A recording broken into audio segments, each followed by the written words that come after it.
Hello दोस्तों, स्वागत करता हूँ आप सभी का एक बार फिर से एक नए वीडियो में। और इस समय मैं हूँ बीजिंग, चाइना में। और बीजिंग में आज हमारी ये 5वीं और इस ट्रिप के दौरान आखिरी सुबह है। और इस समय आप देख सकते हो मेरे साथ कोई बैग वैग नहीं है। मैंने अपना जो होटल है उससे चेकआउट करके और अपना सारा बैग वैग उनके लगेज एरिया में रख करके इस समय मैं जा रहा हूँ लामा टेम्पल की तरफ। फ़िलहाल मेट्रो स्टेशन की तरफ, और मेट्रो पकड़ के जाऊँगा लामा टेम्पल की तरफ और फिर वापस यहाँ पर आऊँगा। और यहाँ से लगेज ले करके उस टाइम पे मैं शायद टैक्सी बुक कर लूँगा, क्योंकि मेरे पास वो जो ट्रॉली बैग है एक छोटा सा, उसको यहाँ रोड पे कैरी करना थोड़ा इनकन्वीनियंट हो जाता है। तो बेटर रहेगा कि एक टैक्सी बुक करके सीधा ट्रेन स्टेशन चले जाऊँगा। फ़िलहाल ये बीजिंग में इस समय सुबह के 8:30 बज रहे हैं और यहाँ के लोगों की लाइफ ऑलरेडी स्टार्ट हो चुकी है। ट्रैफिक आप देख ही सकते हो। और बीजिंग दुनिया की सबसे ज़्यादा पॉपुलेटेड कैपिटल सिटी होने के बावजूद इतनी सारी कार्स, इतनी सारी यहाँ पे इतना सारा मूवमेंट होने के बावजूद भी यहाँ AQI देखोगे ना तो हमारे इंडिया के काफ़ी सारे शहरों से बहुत बेटर है। दिल्ली वगैरह की बात नहीं कर रहा हूँ मैं दिल्ली से छोटे शहरों की भी अगर बात करूँ तो उससे भी बेटर AQI यहाँ पे बीजिंग जैसे बड़े शहर का है। और शायद उसका कारण यही है कि यहाँ पे ज़्यादातर लोग इलेक्ट्रिक व्हीकल ड्राइव करते हैं और बाकी के लोग मेट्रो और बसेस का यूज़ करते हैं, और साथ में ये साइकिल्स को कंबाइन करके अपनी ट्रांसपोर्टेशन रिक्वायरमेंट्स को पूरा करते हैं। टू बी ऑनेस्ट पता ही नहीं चला कि बीजिंग में ये 4 दिन कहाँ निकल गए। यहाँ पर देखने करने को इतना सब कुछ है, और चाइना में पहली बार आया हूँ तो यहाँ की लाइफ जो है, यहाँ का जो कल्चर है उसको समझने को, उसको देखने को इतना सब कुछ है कि पता ही नहीं चला कि इतनी सारी जगहें विज़िट करते करते और अलग अलग लोगों से बात करते करते उनका लाइफस्टाइल समझते समझते कहाँ हमारे 4 दिन पूरे हो गए। बीजिंग में मेरे पिछले 4 दिनों के कुछ ऑब्जर्वेशंस अगर आपको बताऊँ तो नंबर 1 तो मैं ऑलरेडी आपको बता चुका कि यहाँ पे लोग साइकिल्स का बहुत यूज़ करते हैं। इस टाइप से आपको काफ़ी लोग साइकिल्स में दिख जाएंगे। दूसरी अगर बात करें तो बीजिंग का जो मेट्रो सिस्टम है वो मुझे बहुत इफ़ेक्टिव लगा। दुनिया का 2nd लार्जेस्ट और लॉन्गेस्ट मेट्रो रेल नेटवर्क यहाँ बीजिंग में है। इसलिए आपको पूरे बीजिंग में किसी भी पॉइंट से कहीं पे भी जाना हो तो आपको बहुत इजीली मेट्रो से कनेक्टिविटी मिल जाती है। और अगर आप साथ में उन साइकिल्स को कंबाइन करोगे तो आपके पैसे भी बहुत बचेंगे और बहुत ज़्यादा वॉक भी नहीं करना पड़ेगा आपको। फॉर एग्ज़ाम्पल मैंने जो अभी तक में इस पूरे मेट्रो में 4 दिनों के मेरे सफ़र में जो सबसे महंगी टिकट परचेज़ की है वो थी 5 युआन की, और वो भी लगभग यहाँ बीजिंग से 30 से 35 किलोमीटर दूर यूनिवर्सल स्टूडियोज़ तक की थी। तो आप सोच ही सकते हो 30 से 35 किलोमीटर तक की टिकट 5 युआन यानी कि सिर्फ 60 रुपये की थी।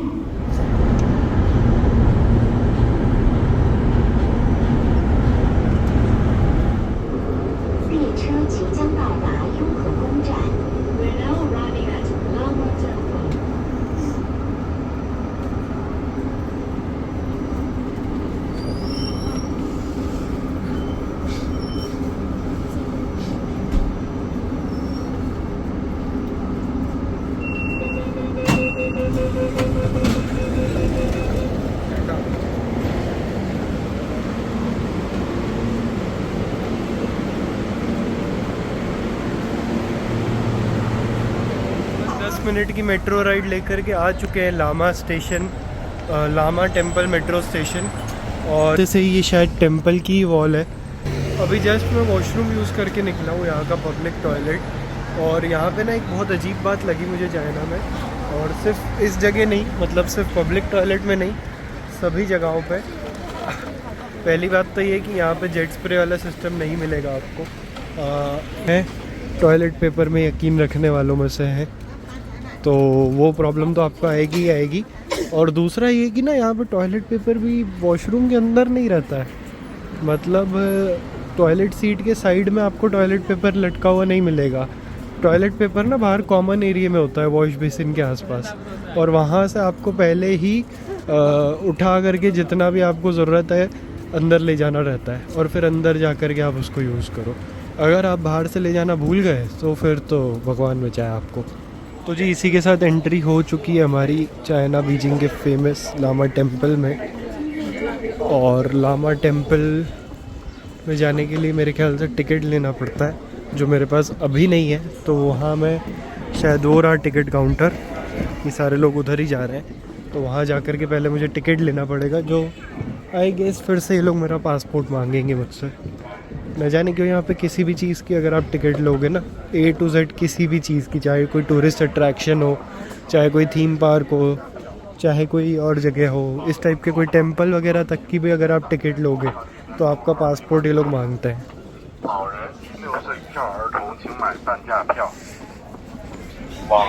ओवरऑल बीजिंग में अभी तक मैंने जितनी भी हिस्टोरिकल प्लेसेस देखी है ना, सभी के आर्किटेक्चर में, सभी की डिज़ाइन में इस तरह से ब्लू और गोल्डन के एलिमेंट्स ज़रूर थे कहीं ना कहीं। क्योंकि ये शायद जैसा कल वहाँ पे लिखा भी था, ये इनके कल्चर में सबसे हाई ग्रेड का आर्किटेक्चर माना जाता है, जो ये ब्लू और गोल्डन काइंड ऑफ डिज़ाइंस है। और यहाँ पे एक और गेट है, एक गेट वो था जिसको क्रॉस किया हमने, एक यहाँ पर है और एक मेन गेट वहाँ पर है जहाँ से होके सब लोग अंदर जा रहे हैं। और ये 2 लायंस आपको चाइना में लगभग सभी पैलेसेस वगैरह के बाहर दिखेंगे, और मतलब एज अ गुड लक का सिंबल इनको लगाया जाता है। और इसी कारण से, क्योंकि पैलेसेस में लगाए जाते थे, तो प्रेजेंट डे में जो मॉल्स और ऑफिसेस की बिल्डिंग्स हैं उनके बाहर भी आपको ये सब देखने को मिलेंगे।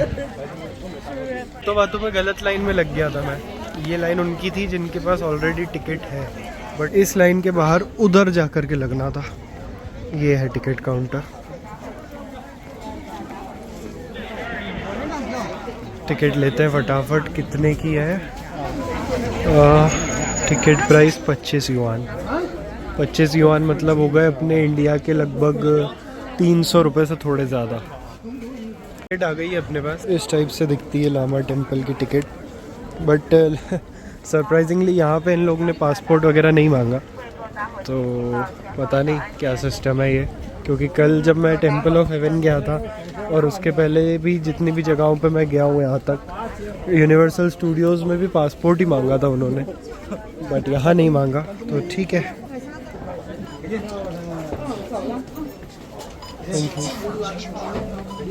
कुछ लोग ना WeChat वगैरह का यूज़ करके मोबाइल पे डिजिटल टिकट लेके आए। ये हम लोग पहुंच गए ऑलमोस्ट मेन टेम्पल तक। ये देखो यहाँ पे ये क्या देने लग रहा है।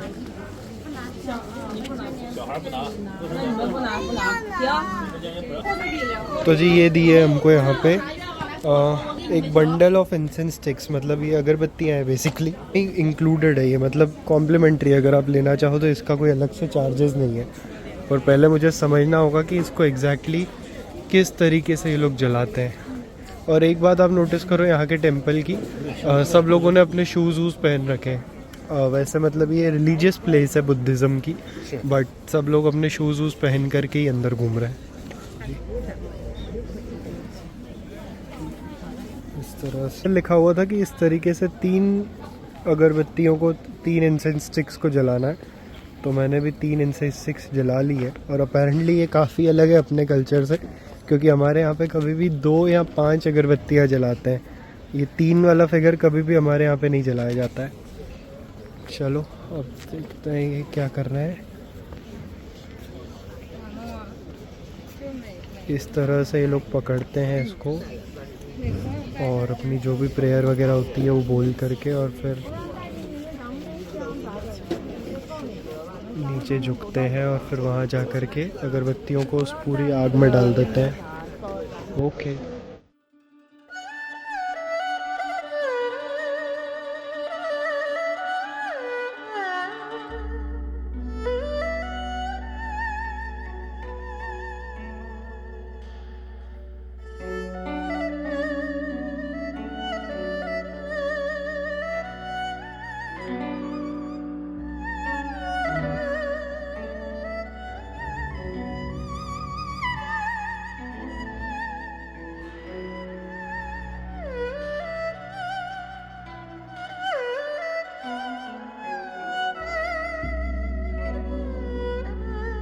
लामा टेम्पल से बाहर आ चुका हूँ, मतलब मेन टेम्पल से बाहर आ चुका हूँ। इस समय भी हूँ तो मैं टेम्पल कॉम्प्लेक्स में ही, बट जो मेन टेम्पल है जहाँ पे ये लोग जा कर के प्रे करते हैं, वहाँ से मैं बाहर आ चुका हूँ।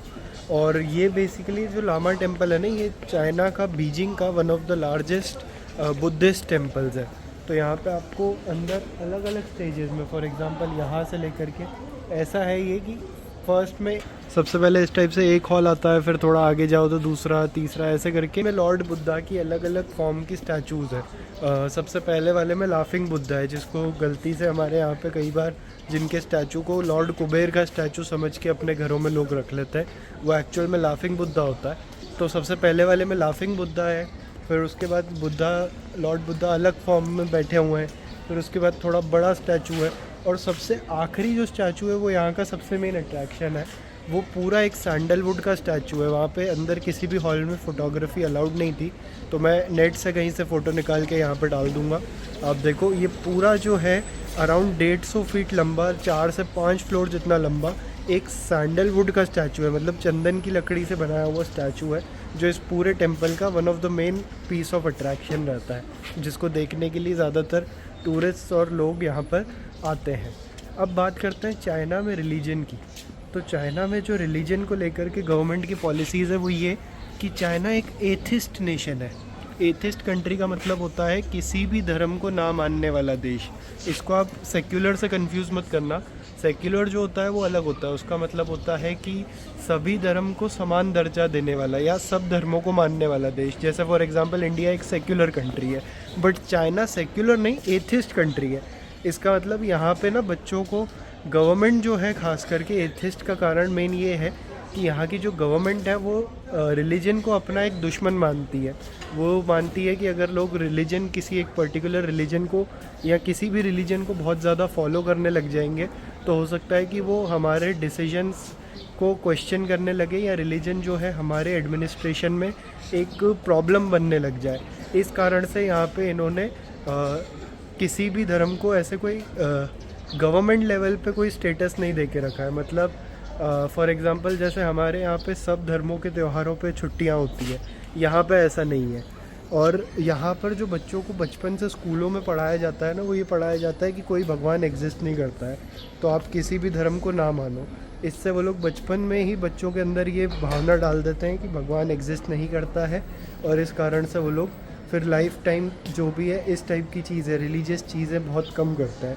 इसके अलावा लार्जेस्ट पॉपुलेशन का हिस्सा तो एथिस्ट है, बट फिर सेकंड नंबर पे आने वाला जो रिलीजन है वो बुद्धिज़्म है। इस कारण से चाइना में, पूरे चाइना में आपको काफ़ी सारे बुद्धिस्ट टेम्पल्स देखने को मिलेंगे, क्योंकि अर्लियर डेज़ में इंडिया के थ्रू बुद्धिज़्म आते हुए सिल्क रूट के थ्रू चाइना में भी फैला था। इस कारण से काफ़ी लोग चाइना में बुद्धिज़्म फॉलो करते हैं।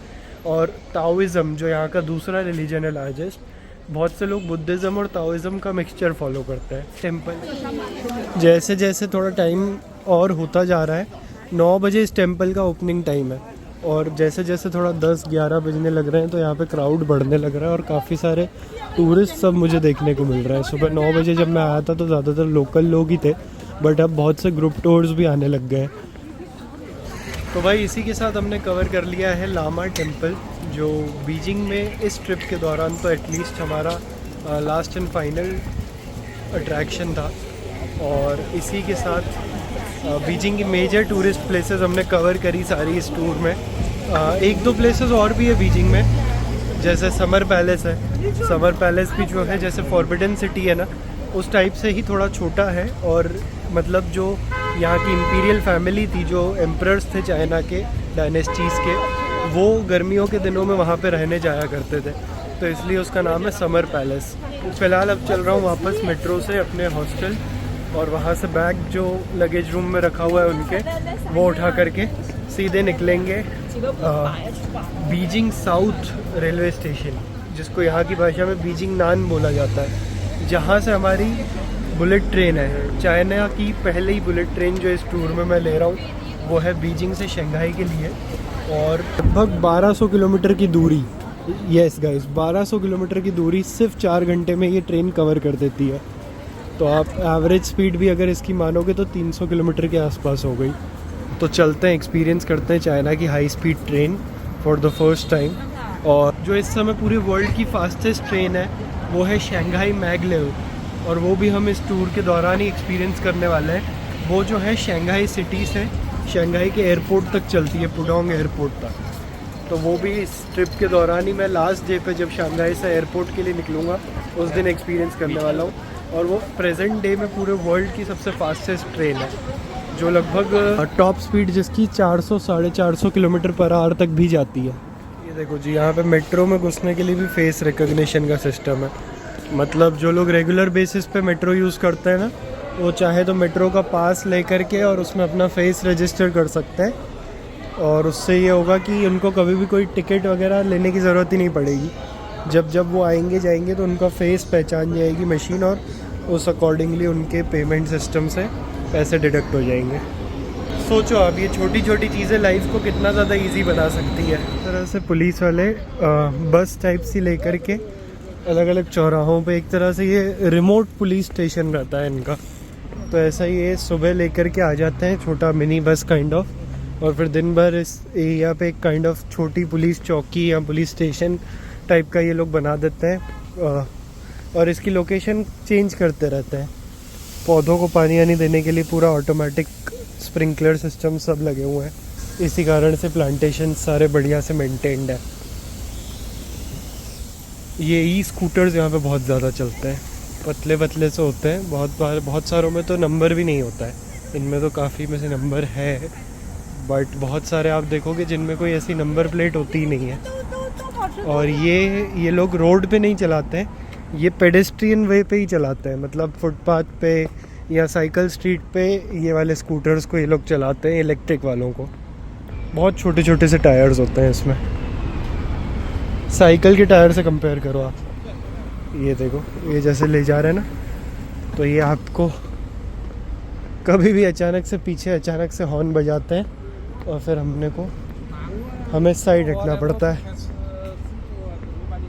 आ चुका हूँ वापस अपनी होटल बिल्डिंग में, या और निकलेंगे सीधा बीजिंग साउथ, बीजिंग नान बुलेट ट्रेन स्टेशन की तरफ।